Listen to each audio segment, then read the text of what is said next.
Welcome to my YouTube channel, One Race, the Human Race, All Human. Today is Wednesday, May 4th, 2022. It's beyond Roe versus Wade.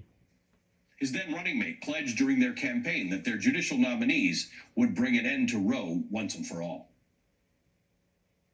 We appoint strict constructionists to the Supreme Court of the United States, as Donald Trump intends to do. I believe we will see Roe versus Wade consigned to the ash heap of history where it belongs. And they did. Trump appointed 3 conservative judges. Democrats and this week, should his then running mate pledged during their campaign that their judicial nominees would bring an end to remind his then running mate pledged during their campaign that their judicial nominees would bring an end to Roe once and for all. Suburbs, because suburbs are now multiracial. We appoint strict constructionists to the Supreme Court of the United States, as Donald Trump intends to do. I believe we will see Roe versus Wade consigned to the ash heap of history where it belongs. And they did. Trump appointed 3 conservative judges. And this week, with the leaked draft opinion condemning Roe to the, quote, ash heap, we can see how this all is very likely to shake out. With Roe gone, minority women will likely bear the brunt of this new upcoming restriction on their health care in roughly half the country, not to mention the fact that the draft opinion is written in a way that could dismantle other rights. Things like the right to same-sex marriage, the right to contraception, interracial marriage, privacy, all of these things are now on the table. The religious right charted this course decades ago in their anger over segregation to build power on the back of abortion and dismantle the rights they don't care for. And so far, it seems to be working.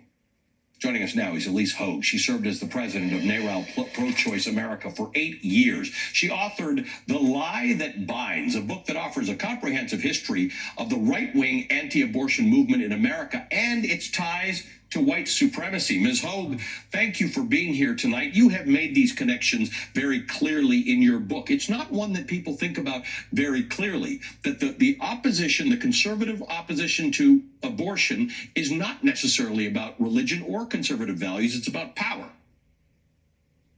Absolutely. And then more than that, Ali, it is about power of the minority over a rising majority. You have to remember, at the time all of these machinations were going on, what was happening? What was the backdrop in American culture? You had the rise of women's liberation. You had the Black Power movement. You had the pill, widely available contraception.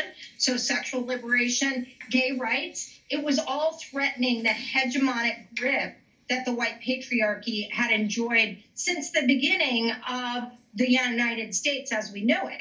And all of that was being threatened in the moment that there was a sort of craven decision to weaponize abortion as the tip of the spear to roll back decades of social progress.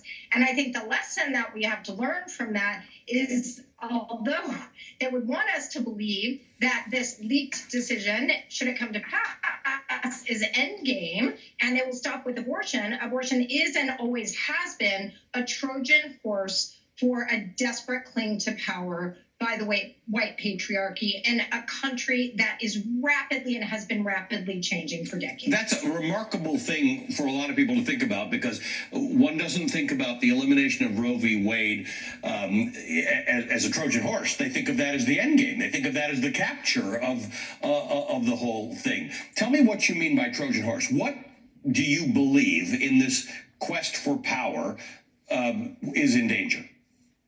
It's an excellent question. And allow me to say, because it's very important, that if it was only abortion, that should be enough, right? Yes. Abortion is a fundamental freedom that has to be embraced by our nation as a core value in order to actually aspire to that promise of democracy, justice, and human empowerment. So, period, right?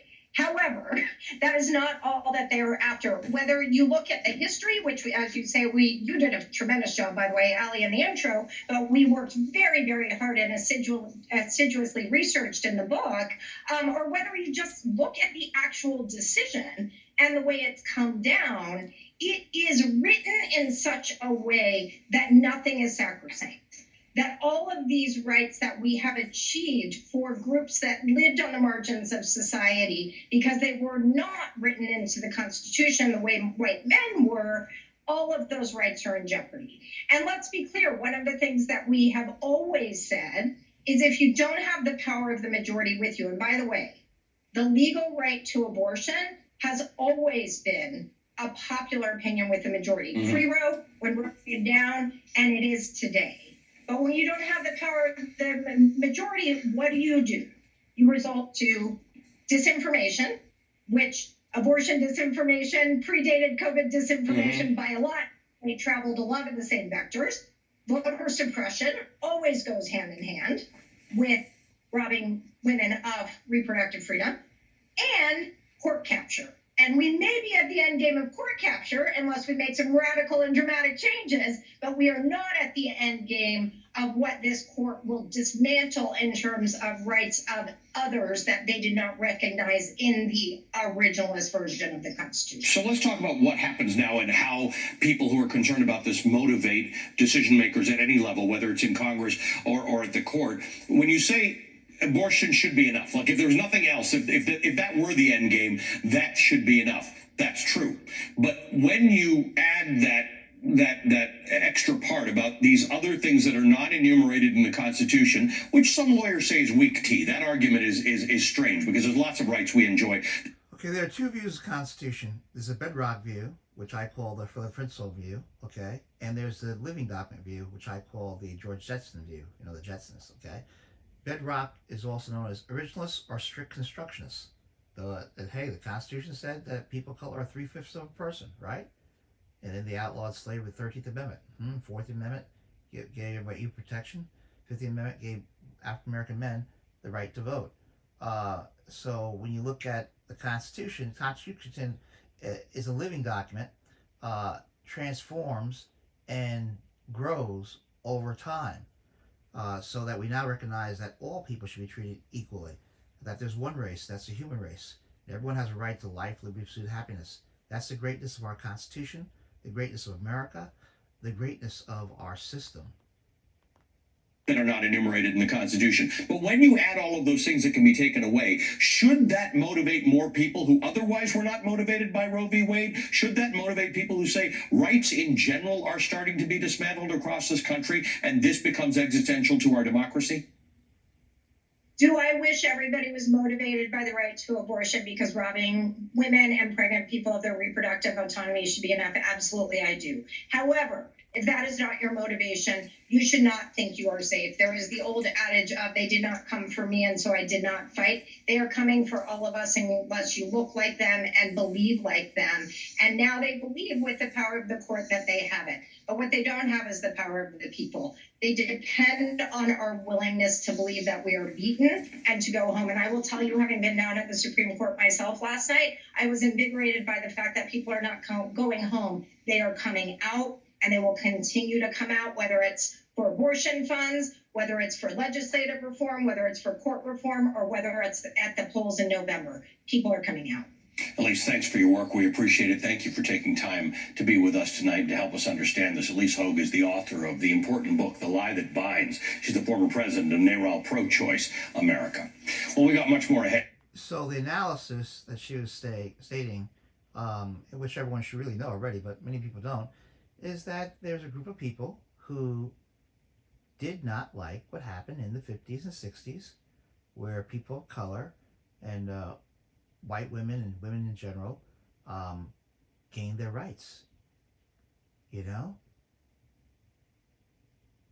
And that's what they've been fighting against these past, 54 or so years. Well, even longer than that. And so, again, our society is a wonderful society. It's a multiracial, multicultural, multi-ethnic society where there's really one race, the human race. People are coming together. People understand that God made all of us as his children. The two greatest commandments are love God and love your neighbor yourself. As who is your neighbor? Check out Luke chapter 10. And it wasn't the pastor or the deacon that helped the person in need. It was a Samaritan who was a person who was half Jewish and half Arab, right? That person was the hero that show compassion. And that's what it means to love your neighbors yourself, agape love, to be concerned about all people everywhere. And that's the greatness of America. Thank you for being on my YouTube channel, One Race, Human Race, All Human.